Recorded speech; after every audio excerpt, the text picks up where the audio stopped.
In my previous manga recommendation, I recommended Kagwarabachi. Ngayon naman, ang ire-recommend ko ay Kill Blue. As of the making of this video, meron palang 30 chapters ang Kill Blue, so medyo bago-bago pa lang siya. Ang Kill Blue ay tungkol sa isang napakagaling na assassin na si Juzo Ogami. One day, he was stung by an insect, but this insect was special.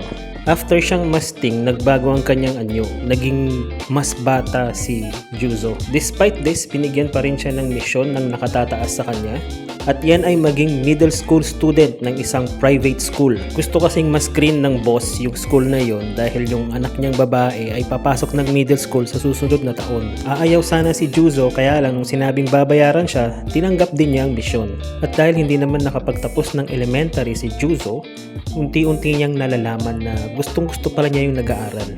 Hindi niya pinapabayaan yung pag-aaral niya at nag-join pa siya sa Home Economics Club. A few days in at na-discover din nila nakaklase pala niya si Noren Mitsuoka.